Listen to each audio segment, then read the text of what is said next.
Oh, hello, and welcome to Ark Week History Edition. We're going to be looking back at some of the most famous arcs in history, but first, we thought we'd take a little bit of a lighthearted look back at some of the most famous sharks and arcs in history. We begin with the hit ABC show Ark Tank, starring Ark Cuban. And if you have little kids, apologies in advance for getting this song stuck in your head again. Baby Ark. And here's one for you hockey fans, the San Jose Arks. Staying with sports, how about this infamous Super Bowl halftime show? No, not that one. Katy Perry, upstaged by one of her background dancers, left Ark. Moving to cinema, how about the cult classic film Rotten Tomatoes called Proudly, Shamelessly, and Gloriously Brainless, Arknado. And finally, the 1975 summer blockbuster that started it all, Arks. Sorry, Mr. Spielberg. We've had a little fun there with fictional sharks and arcs, but let's get serious now and turn our attention to the real world. There have been some pretty famous arcs caught on camera, and we featured some of them last year in Ark Week. Each of these 4 arcs is famous in the Arc Flash training world for good reason. As you watch them, take note of the similarities and differences. In these first 2 arcs here, they're older security camera footage before most people had Arc-rated PPE.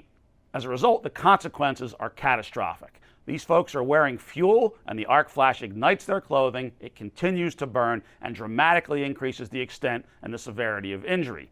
Where in the second 2 arcs, their more recent security camera video, far more people have Arc-rated PPE at this point, and so the consequences are dramatically different. They're not wearing fuel, their clothing does not ignite, and they are back at work the next day.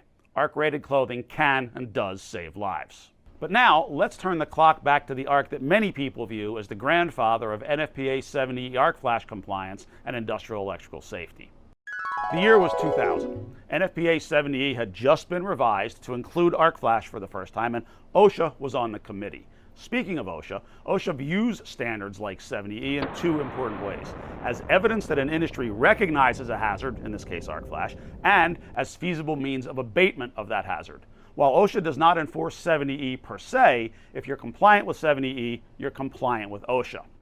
Now, once the standard was published, it was time to let the industry know. So please join me in welcoming a very special guest who was there with me for the Arc incident that sort of put industry on notice that Arc Flash was a thing and that NFPA 70E was the means of abatement. Please welcome Dwayne Siders, Chief Revenue Officer at National Safety Apparel. Hi, Dwayne. Hey, Scott, how are you doing? What do you remember about the first incident? And what we're talking about now, folks, is the first major industrial Arc Flash sort of prosecution by OSHA and reaction by an American company. Sure. Well, first off, thanks again for having me.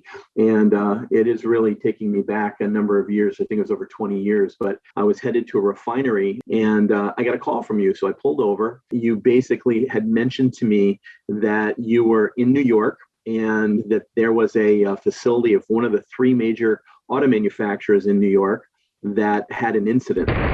It was a woman who was severely burned in an arc flash due to a tool that contacted some live electrical parts. And I remember this piece clear as day. You said to me, Dwayne, how fast can you get me 1,000 coveralls to New York? I need them like here tomorrow. Well, it's the first time I've ever been involved in NFPA 70E, so it's kind of fun to know that we are part of history and protecting people. So the net effect here was that OSHA had come in and said, again, potentially looking to make an example of the new 70E Arc Flash rules. There's a serious citation for willful, which is significant financially, but it accrues for each individual violation, so that the dollars per day were fairly staggering. And what OSHA seemed to be saying at the time was, if you abate this hazard, which included Arc Flash PPE, then these fines will be reduced or eliminated. So that was why the customer had such high urgency to act essentially immediately, because those fines were extraordinary on a daily basis.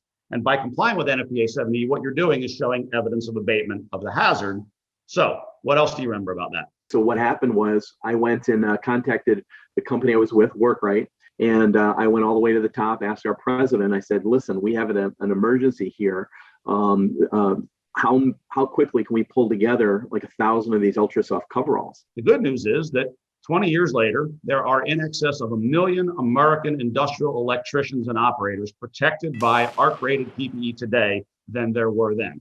So while the incidents continue to occur, the consequences of those incidents, catastrophic injury and fatality, are dramatically reduced from what they were then. Agreed. Dwayne, thank you very much for joining us today to reminisce a little bit about the history of NFPA 70E, OSHA, and Arc Flash. It's been a pleasure. Very much appreciate your time, and I look forward to seeing you in person sometime soon.